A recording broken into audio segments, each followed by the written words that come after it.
Baiklah Bapak Ibu, Assalamualaikum warahmatullahi wabarakatuh. Selamat pagi Bapak Ibu guru yang berbahagia. Pertama mari kita panjatkan puji syukur kehadirat Allah Subhanahu wa taala, Tuhan yang Maha Esa, atas limpahan karunia-Nya sehingga pada pagi hari ini dalam keadaan walafiat kita dapat masuk seperti biasa untuk menjalankan rutinitas tugas kita. Mudah-mudahan kita senantiasa diberikan kesehatan dan keafiatan, dimudahkan segala macam urusan kita.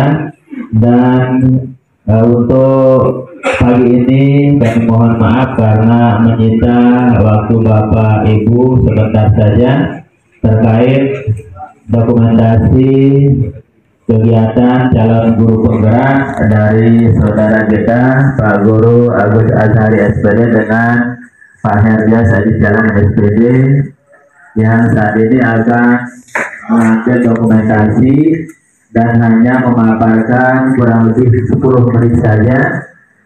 Saya minta kesabaran dari Bapak Ibu guru. Baiklah Bapak Ibu guru yang saya hormati, marilah kita mulai pertemuan dalam rangka Bismillahirrahmanirrahim. Assalamualaikum warahmatullahi wabarakatuh. Izin Pak Bani, Pak Nawan, saya kami di guru penggerak ya, angkatan pertama. Kebetulan saya angkatan ke-7. Mudah-mudahan nanti teman-teman yang lain bisa menyusul ya, karena ada bukaan untuk angkatan ke-9 dan ke-10. Dan alhamdulillah untuk angkatan ke-8 kemarin teman kita Pak Airis juga sudah lulus di tahap pertama. Mudah-mudahan yang lain bisa menyusul. Baik, kami di sini kebetulan ada tugas kami untuk aksi nyata di modul 1 sisi 4 yaitu budaya positif. Kali ini kami minta kesediaan kita untuk sekedar berbagi ya istilahnya, bukan menggurui. Kami ingin berbagi tentang pemahaman implementasi di budaya di 2023 semester genap ya, mungkin bisa diterapkan Bapak Ibu nanti apa itu keyakinan kelas dan kesepakatan kelas. Ini jarang, bahkan mungkin belum pernah kita coba. Mungkin nanti kita wali kelas, baik guru semuanya kita coba terapkan, implementasikan di kelas kita masing-masing. Nah, mohon maaf, kemarin saya lihat di kelas-kelas kita banyak tertulis di sana peraturan kelas katanya. Ya, kesepakatan kelas katanya. Kesepakatan kelas yang dibuat bahkan ditempel di depan kelas masing-masing. Namun isinya tidak lebih dari peraturan. Betul, memang itu peraturan, ya, peraturan.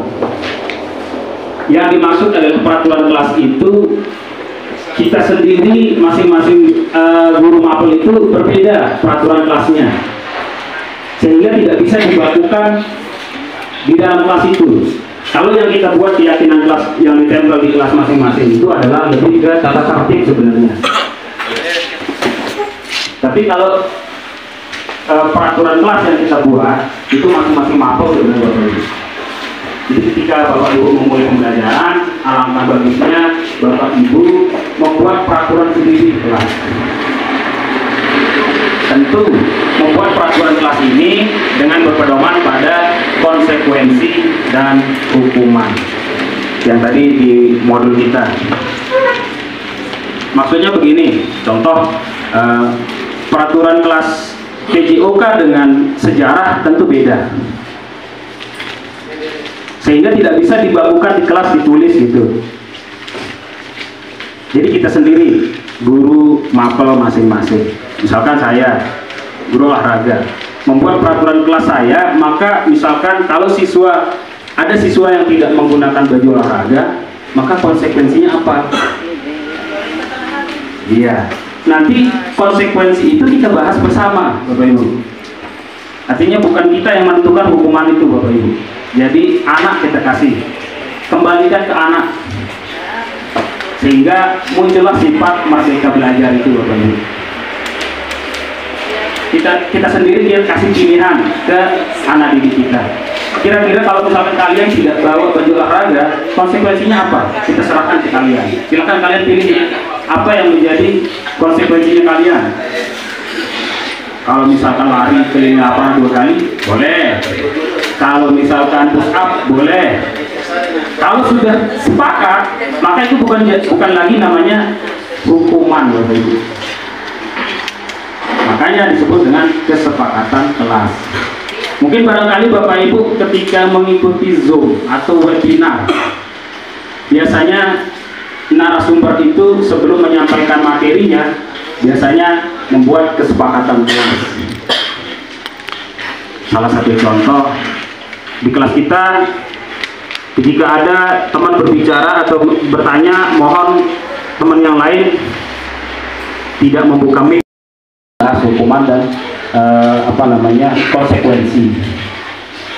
Nah, itu sedikit tentang peraturan kelas. Kemudian keyakinan kelas Bapak Ibu.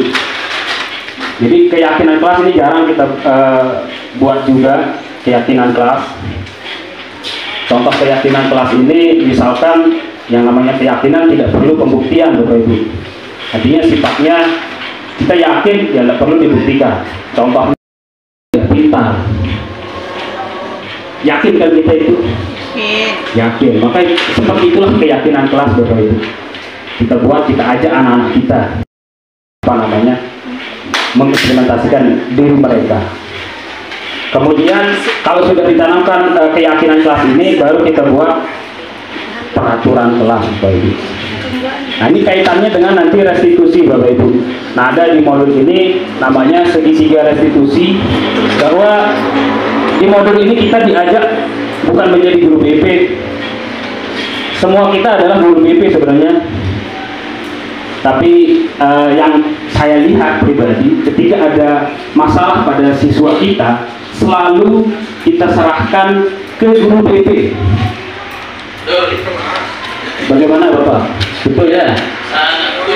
Betul. Jadi bukan juga wali kelas Bapak Ibu.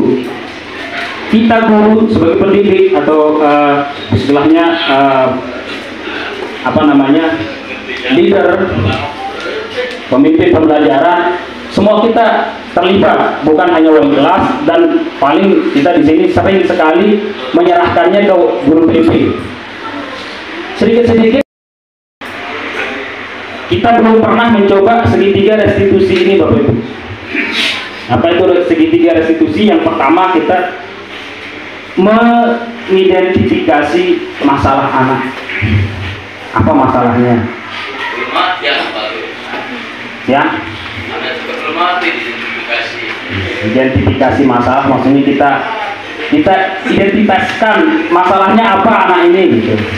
Itu jarang sekali kan kita lakukan Bapak Ibu. Nah, di modul ini kita diajak untuk itu, menjadi guru BP lah buat diri kita. Bukan kalau institusi oke lah, kan ada bagian-bagiannya, Pak Tori guru BP, Pak Opik jadi guru BP, lebih-lebih Pak guru BP. Jadi ketika ada masalah selalu kita serahkan ke BP. Kalau bisa kita selesaikan sendiri dulu. Ketika masalahnya mungkin cukup besar, butuh kolaborasi, baru kita berkolaborasi dengan guru BP. Yang lanjut dengan cara mengidentifikasi masalah dulu. Kita identifikasi masalahnya, apa masalahnya anak, baru kita tanyakan keyakinan kelasnya apa.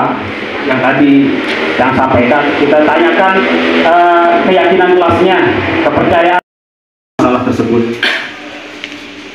Nah, kita coba jadi guru BP. Ya, keyakinan kelas Pak Ibu. Jadi maksudnya ini kita coba terapkan biar nanti tidak terlalu banyak kasus-kasus atau masalah anak kita selalu serahkan ke guru BP. Kasihan guru BP. Ya, cobalah kita sendiri mulai dari diri. Oke. Kurang lebihnya mohon maaf Bapak Ibu. Mungkin ini yang wabarakatuh.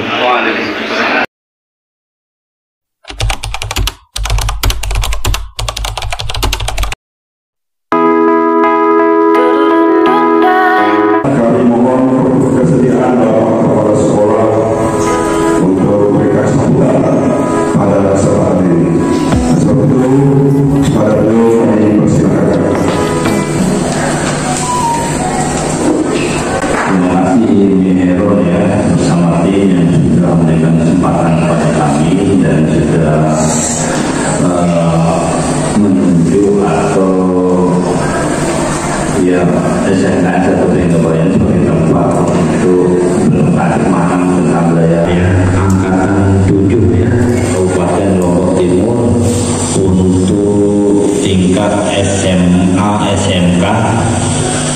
Dan yang saya hormati pula Bapak Ibu guru wali kelas Bobby ya, saya sebut Pak Bobby aja ya, karena itu nama kerennya itu Pak Bobby itu. Ya, kemudian Pak Azari ya dari SMA N1 Pringgabayan. Kalau Pak Bobby ini dari alumni SMK 1 Pringgabayan katanya Pak Azari. Jadi kalau ucapkan selamat datang di SMKN 1 Pringgabayan. Jadi seperti inilah SMKN 1 Pringgabayan. Tidak akan kesampaikan. Warahmatullahi wabarakatuh. Terima kasih mengucapkan kepada Bapak Kepala Sekolah.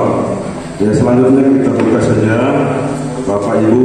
Jadi kami perkenalkan ini yang di sebelah kanan saya itu adalah Pak Agus Azhari. Ya, terima kasih Pak. Ini Pak Agus Azhari ini itu berasal dari Pringgabayan ya, ngajar di di SMA 1 Pringgabayan. Nah, beliau setelah saya kenal ternyata beliau ini adalah siswa kita. Nah, itu makanya siswa di SMKN, di Bolang SMKN 1 Pringgabayan. Itu di jurusan apa Pak? Otomotif. Nah, ya. Monoton sekali. Tanpa mic, apa-apa. Oke, bismillahirrahmanirrahim. Assalamualaikum warahmatullahi wabarakatuh. Untuk menyegarkan suasana dulu, boleh saya pribadi minta kita ice breaking sebentar saja. Ice breakingnya sepertinya agak udah tegang-tegang semuanya. Jadi lemes. Oke, ada ice breaking sedikit. Kita bikin ada semacam permainan. Mungkin ini baik sekali untuk guru olahraga. Kebetulan saya juga guru olahraga di SMA 1 Pringgabayan ya. Dan ngajar di sana sudah ya kurang lebih 10 tahun. Mohon kiranya, sudi kiranya Bapak Ibu berdiri. Kita speaking. Ya, melompat mendengarkan suasana, mencapai suasana. Nah, untung ada di sini berarti nanti satu berpasangan Bapak Ibu. Pasangan. Nah, bagi yang tidak ada pasangan bisa cari pasangan.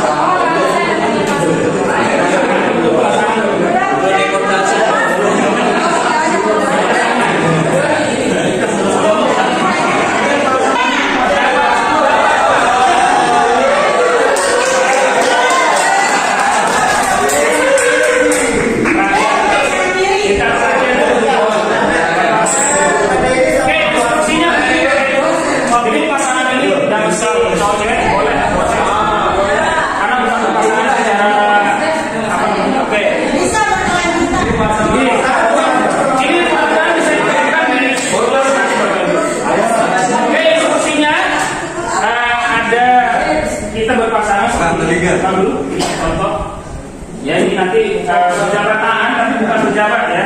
Tapi nanti kita saling tepuk. Nah, instruksinya begini, Bapak Ibu harus memilih warna.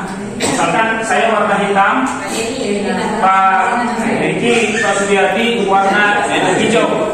Ya, ada dua pilihan. Tidak boleh warna lain. Hijau dan hitam. Pak Gurgita saya hitam, Pak Sudiyati hijau. Oke, ketika nanti misalkan Mami kasih kode ya. Sebut hitam atau hijau. Hijau. Nah, ketika hijau disebut maka hijau yang nepuk. Ketika hitam disebut maka hitam yang nepuk. Oke, coba nih. Testimoni dulu, testimoni.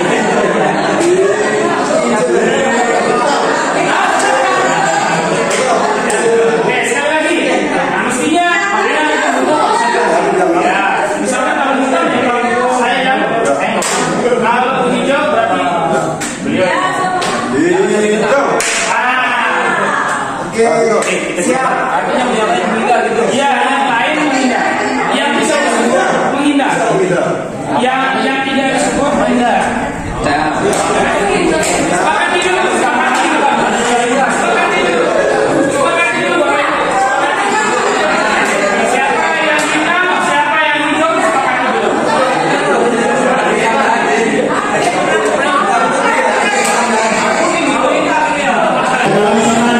Ini hitam, ini hijau, siapa? Baik, kita hitung mulai. Siap, mengatur instruksinya. Bapak Ibu langsung aksinya. Ini, ya tentukan dulu. Tentukan dulu Bapak. Ini yang disebut yang mukul, yang tidak disebut menghindar.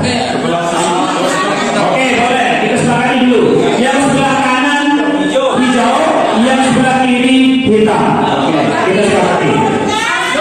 Ya, yang disebut misalkan saya bilang hitam, maka hitamnya turun, yang betul. Nanti yang hijaunya menghindar. Menghindarnya dengan naik, turun, naik. Jadi tidak ada nanti yang maju mundur nih. Turun naik.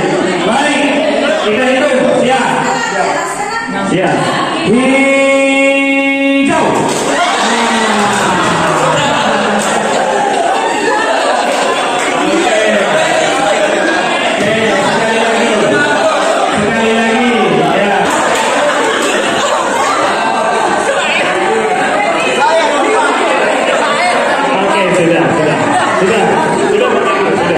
Sudah. Oke. Sekali lagi. Mohon untuk kita sama-sama dulu. Boleh duduk. Ya. Cukup seru ya. Bapak Ibu. Iya. Kurang banyak. Silahkan nanti Bapak Ibu berkreasi dengan model atau metode apa saja ya di kelas Bapak Ibu nanti. Bisa pakai TV. Iya, bisa pakai TV. Ya gitu. Nah, apa yang bisa kita petik dari pelajaran tadi bahwa kita dilatih untuk melatih refleksi kita, melatih konsentrasi kita, ya, berpikir, motivasi, keyakinan kelas, kebutuhan dasar manusia, kemudian restitusi yang terakhir. Ya, yang lebih disinggung karena ini mungkin waktu, kita keyakinan kelas langsung. Keyakinan kelas itu tidak lebih daripada tertib sebenarnya. Hanya saja sekarang lebih bermain pada istilah saja. Tata tertib. Hanya saja kita jarang mensosialisasikan tata tertib di lingkungan sekolah kita. Siswa juga kadang ada, mungkin tidak pernah baca tata tertib. Kita sekolah aja, tidak pernah tata tertibnya membaca, bahkan dijalankan saja jarang. Jangankan siswa, kita saja sebagai guru jarang baca tata tertib. Bukan begitu, betul. Betul. Oke, maka dari itu di program guru penggerak ini yang kita dituntut untuk membuat keyakinan kelas. Keyakinan kelas itu nggak perlu terlalu banyak, sampai 30 poin mungkin. Yang penting intinya itu bisa kita laksanakan. Kita ambil di tata tertib itu poin-poin yang sekiranya bisa kita laksanakan. Tadi contohnya sudah dibuka, kami mohon di slide-nya. Terus yang dicontoh yang kami tadi, ya contohnya tadi, ya contoh keyakinan kelas itu.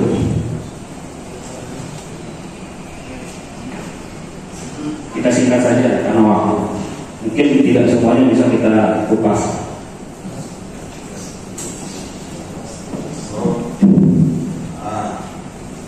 Nah, itu kesepakatan. Nah, ini yang tadi.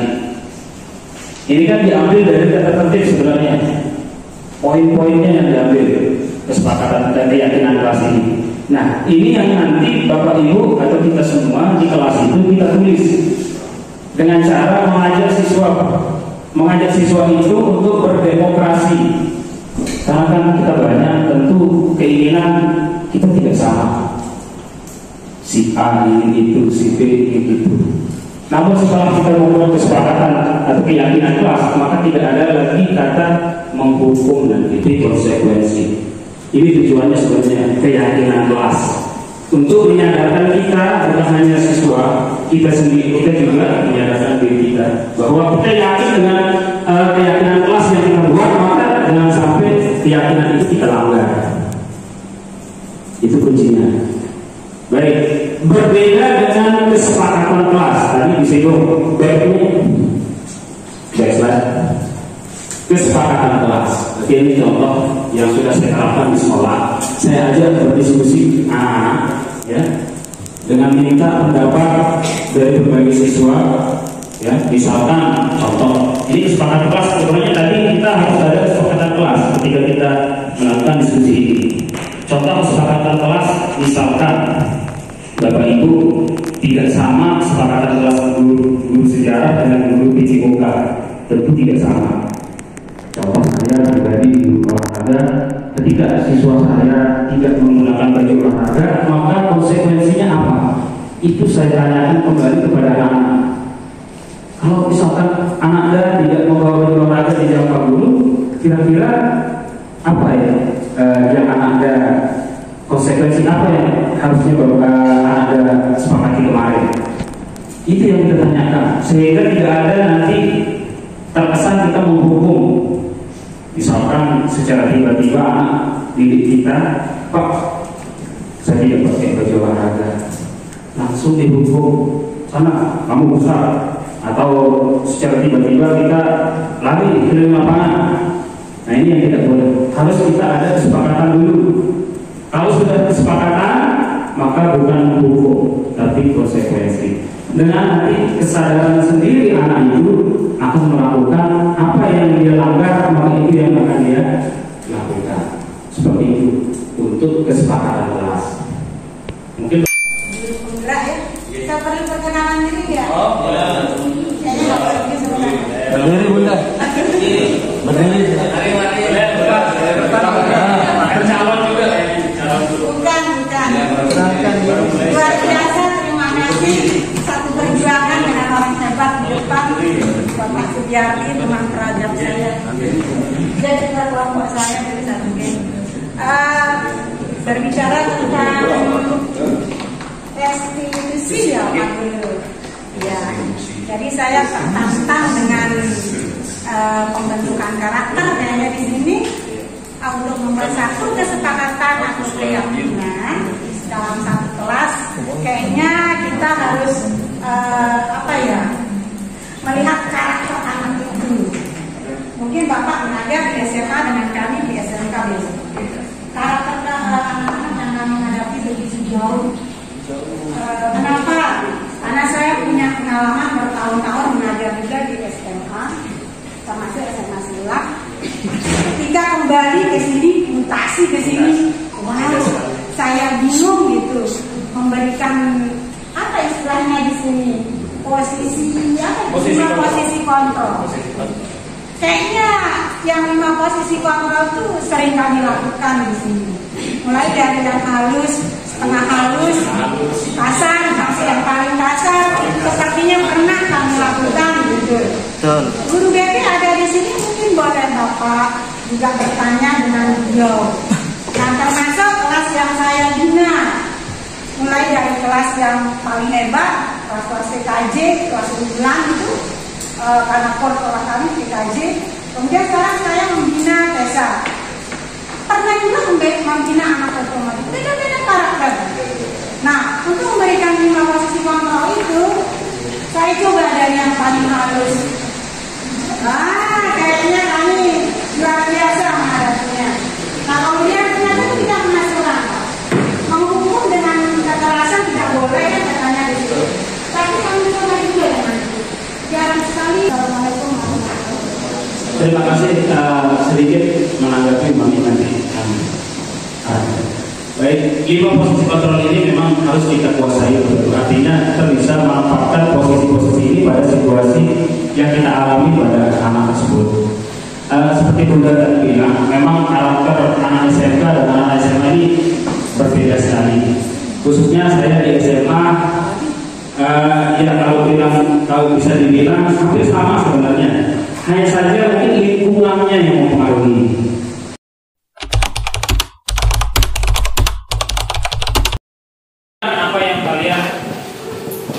ingin katakan? Bisa. Tapi kan nanti itu kesepakatan kita bersama. Oke, hari ini kita akan membuat kesepakatan kelas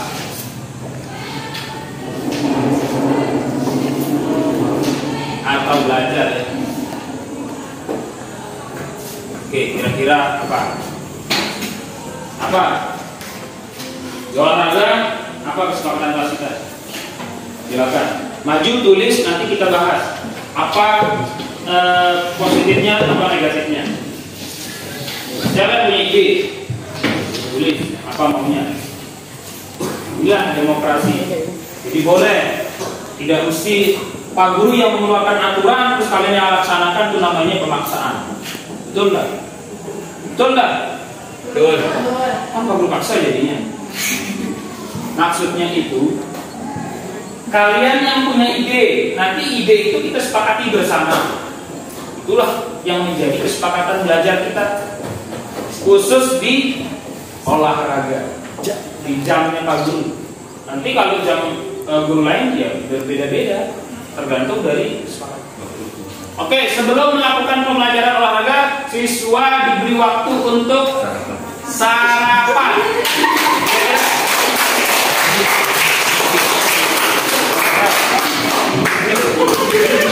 Ayo, gimana kira-kira? Tapi yang setuju hanya 2%.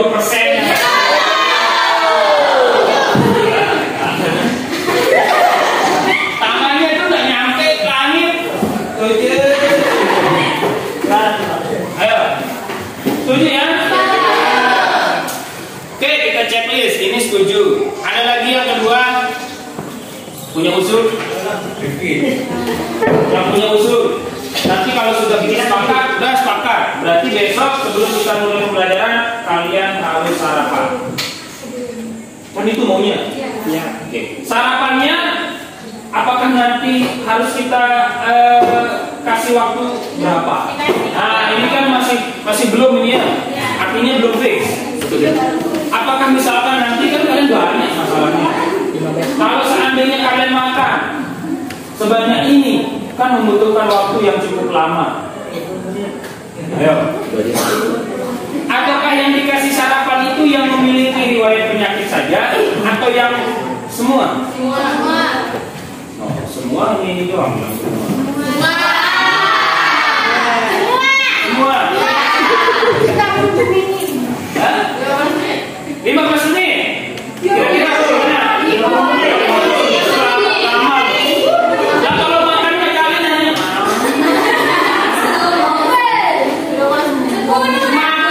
makan bergilana.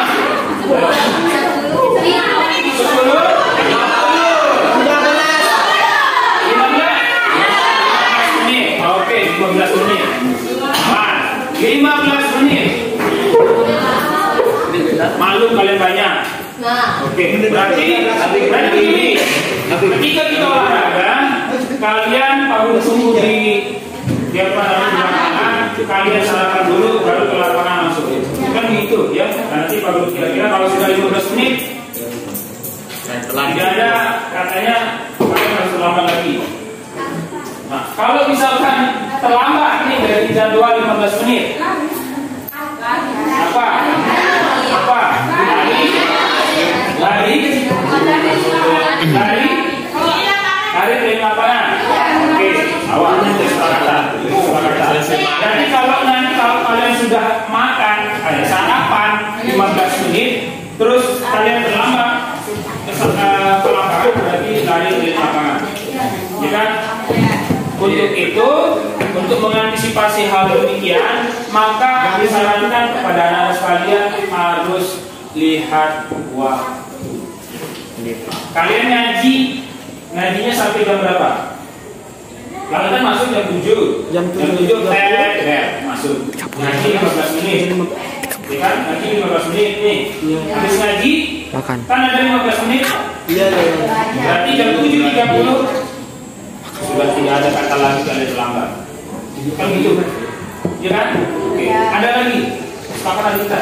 Tadi nggak boleh pegang HP selama pembelajaran, baik di kelas maupun di lapangan.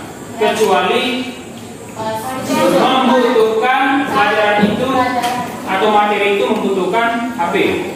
Setuju? Setuju. Oke. Tidak boleh atau tidak menggunakan HP selama pembelajaran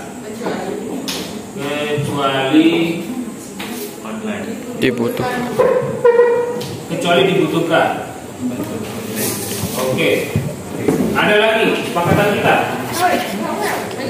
Ice breaking. Ayo, yang Ice punya breaking. undang-undang. Ice breaking. Maksudnya, mungkin di dalam Ice breaking. itu ini mengusik.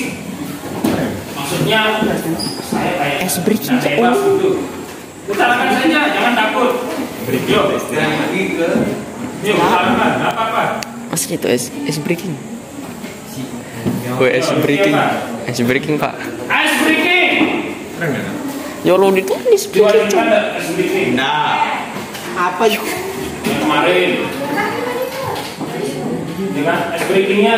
Nah, Ini apa? Bisa. Ice breaking. game itu. Enggak lah, bisa waktu. Nah, kayak menguras waktu. Dan guna. Ya. Nah, kayak menguras waktu. Enggak juga, tergantung. Itu supaya suasana yang nggak terlalu tegang. Oke, biar suasana tidak terlalu tegang. Langsung kalian Ice breaking. Bisa bikin waktu lah. Oke, ice breaking. Kenapa dia nyuruh pegang tes? Oke, bisa. Itu saja. Coba disorot kesepakatan kita. Oke, disorot. Maksudnya disorot. Ini loh kesepakatan kelas kita, kelas D. Ya. Oke, artinya jadi apa namanya? Jadi acuan. Besok kalian harus ingat, bahkan dicatat seperti itu di bukunya. Besok apa sih ya? Oh, nggak boleh begini. Oh, nggak boleh. Oke, terima kasih Vicky. Sesuai dengan keyakinan kelas kita, tadi kita sudah membuat kesepakatan kelas. Sekarang kita mau membuat keyakinan kelas itu atau mengingatkan keyakinan kelas kita tentang merokok. Kalian tadi sebut merokok. Di tata tertib itu atau keyakinan kelas kita ada membahas tentang pelanggaran merokok. Kira-kira solusi anak ada untuk memberantas atau menghilangkan teman-teman kita atau yang lain yang suka merokok ini. Kan padahal sudah ada tata tertib ya, sudah kalian baca kalau merokok tentu sudah dilarang oleh sekolah. Tapi masih saja kalian merokok, entah itu dengan cara sembunyi, entah dengan bagaimana caranya kalian ya biar tidak diketahui oleh guru ya. Nah, coba apa kira-kira kasih Pak Guru solusi? Tentunya kalian yang mungkin ya yang merokok ini solusi. Jadi gini Pak, kira-kira kan kita tahu zaman sekarang ini kan tidak terlalu apa namanya, kayak tidak terlalu familiar banget lah ngerokok dari kecil kan, kita tahu di jalan banyak sekali yang ngerokok. Jadi menurut saya itu penyebabnya karena terbawa pikiran itu, kayak stres.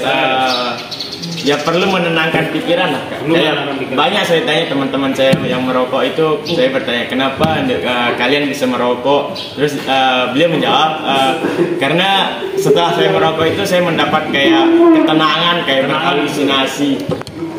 Pokoknya jadinya kita kayaknya perlu memperbaiki mental biar kayak bimbingan positif lah di dalam diri sebagai remaja. Bagus sekali. Tapi maksud Pak Guru ini, kalian sudah tahu aturan di sekolah itu melarang kita untuk merokok. Tapi kenapa masih saja banyak yang merokok? Itu coba kira-kira solusi anak dan sekalian atau siapa yang punya solusi kira-kira bagaimana caranya agar teman-teman kalian jangan merokok di lingkungan sekolah. Kalau mungkin di rumahnya kan mungkin nggak ada yang larang. Kan kira-kira seperti itu ya. Kira-kira di rumah kalau kalian merokok dilarang nggak sama orang tua? Pasti dilarang kan? Dilarang. Nah, apalagi ini adalah instansi tempat belajar. Tentu aturannya adalah melarang kita untuk merokok. dari segi manfaat maupun mudaratnya tentu kalian sudah tahu mudarat dari segi kesehatan, kan mengganggu kesehatan, kan begitu. Nah sekarang apa kira-kira solusi kita? Mungkin Pak Is.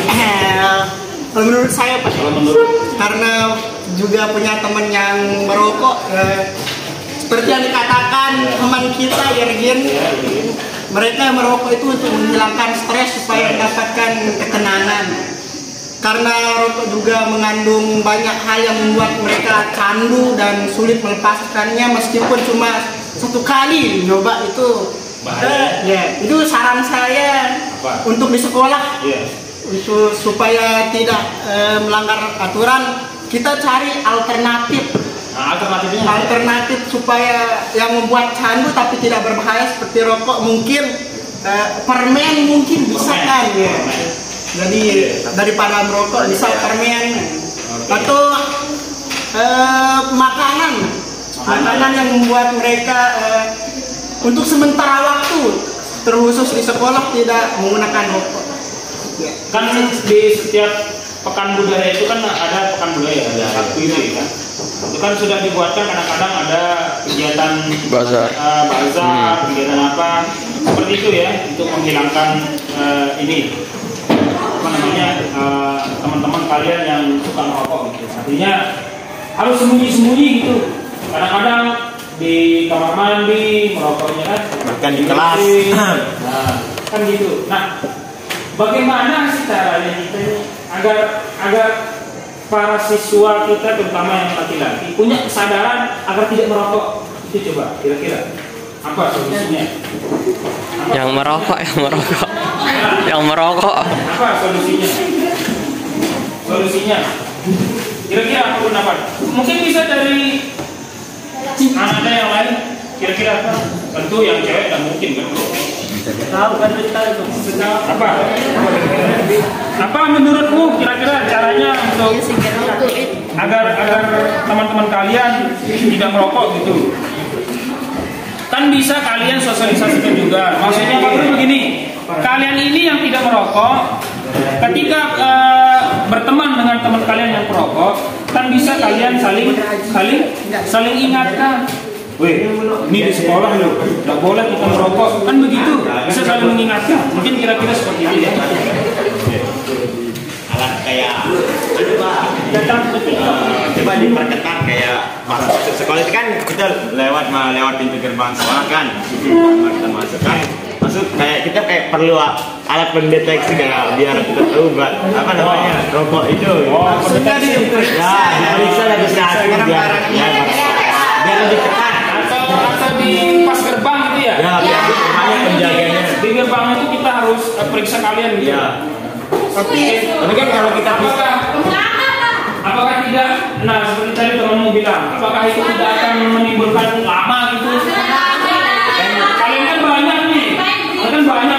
banyak nih siswa yang cowok. Terus apakah kalau nanti kita periksa satu-satu, apakah itu efektif? Ya, sih tadi itu lama.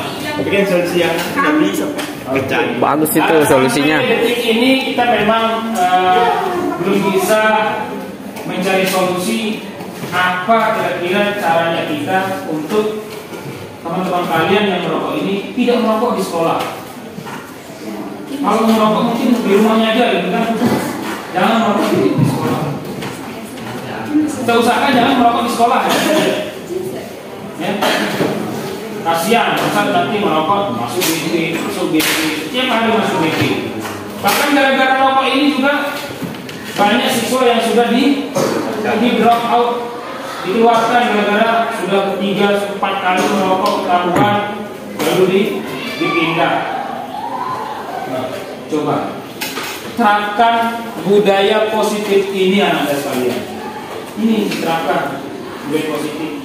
Kalian yang tidak merokok, ya, sosialisasikan sama temennya, kasih apa namanya, ibaratnya kalian kayak duta gitu ya, duta, ya, ajak temennya jangan merokok, bahwa merokok itu tidak baik untuk kesehatan, tidak baik pula untuk dilakukan di sekolah, itu saja. Ya. Oke, seperti itu kira-kira ya. Ada.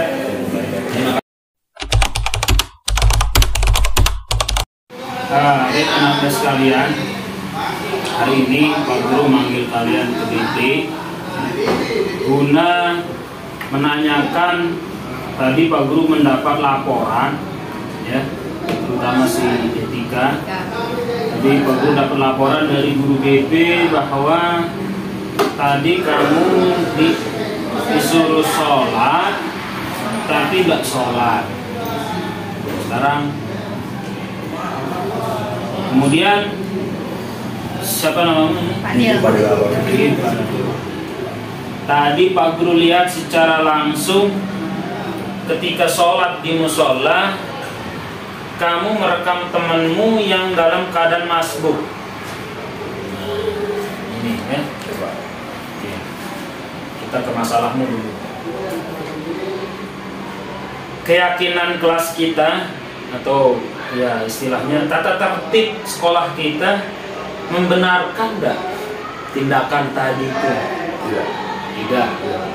Lantas kenapa anak dah melakukan disuruh ya. Sama siapa? Sama Gipan. Terus kamu kan yakin ini di aturan sekolah kita atau tata tertib sekolah kita tidak membenarkan hal demikian. Lantas kenapa anak dah melakukan itu? Nggak tahu. Tiba-tiba disuruh. Oh, tiba-tiba disuruh. Jadi anak dah ya. Oke. Sebenarnya Pak Guru nggak mau kasih, ya. Tapi besok jangan diulangi lagi, ya. Pak Guru minta dengan sangat. Tindakan tadi itu nggak bagus. Teman kalian ataupun ada teman kalian yang nyuruh, jangan sekali-kali. Ya. Sholat ya sholat saja. Jangan rekam temannya gitu. Masa merekam temannya? Ya? Kan mengganggu orang sholat termasuk perbuatan dosa. Nah, kan tahu sudah yakin itu, ya? Iya. Oke. Janji ya? Ya Pak. Janji sama Pak Guru, kamu besok jangan lagi berbuat demikian, ya? Ya Pak. Walaupun kamu sudah sholat bawa HP tidak masalah, sholat bawa HP kan ada di silent, ya. Nah, di pengaturannya itu ada mode terbang atau mode silent. Kemudian kantongin sholat. Habis sholat jangan main HP. Kalau sekali lagi Pak Guru temukan ini, ya, Pak Guru tanya sama orang tuanya.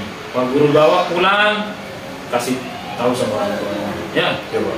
Janji. Ya Pak. Kemudian etika. Ini etika.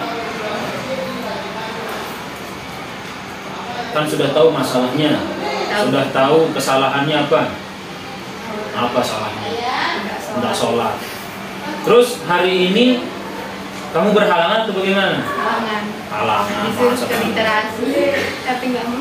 Sekolah kita sudah menerapkan bahwa bagi siswa-siswi yang berhalangan, khususnya siswi yang berhalangan, itu dikumpulkan di ruang literasi. Tadi laporannya Pak Julian, Anakda diam di kelas, ya, diam di kelas, nggak mau bergerak, katanya nggak mau digiring ke ruang literasi. Itu kenapa? Coba cerita. Ini ngikut teman. Harusnya, ayolah. Kan kalau nggak sholat, apa konsekuensi kita kalau nggak sholat?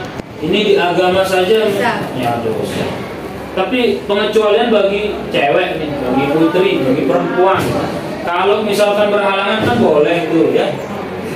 Tapi setidaknya kasih contoh lah. Kalau disuruh sama gurunya ke ruang literasi, ya silahkan ke literasi, apa sih susahnya? Ya. Kalian disuruh ke ruang literasi itu mau didata nggak ada, ya? Hari ini misalkan etika tidak sholat karena berhalangan. Terus biasanya siklus perempuan itu tidak sholat atau berhalangan, biasanya paling lama berapa hari? 7 hari. Nah, berarti kalau hari ini mulai berhalangannya, berarti nanti Sabtu besok kamu kan sudah selesai jadinya. Berarti hari Minggu nggak lagi berhalangan. Seninnya bisa sholat. Nah, itu yang mau dilakukan oleh sekolah, mendata teman-teman kalian yang berhalangan agar tahu kalau hari ini mulai berhalangannya, berarti nanti hari Sabtu sudah clear, hari Minggu itu udah lagi berhalangan, berarti hari Seninnya boleh sholat. Dan ada lagi alasan, satu sudah dihimbau ini berhalangan, yang kedua bawa mukena peralatan sholat. Kalau putra kan cukup mungkin bawa kopiah saja ya, bawa sajadah.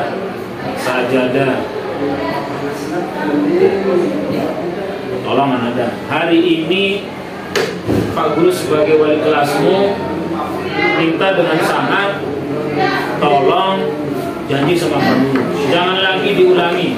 Kalau nanti diarahkan ke ruang literasi, silahkan ke ruang literasi, jangan sampai kayak tadi ya.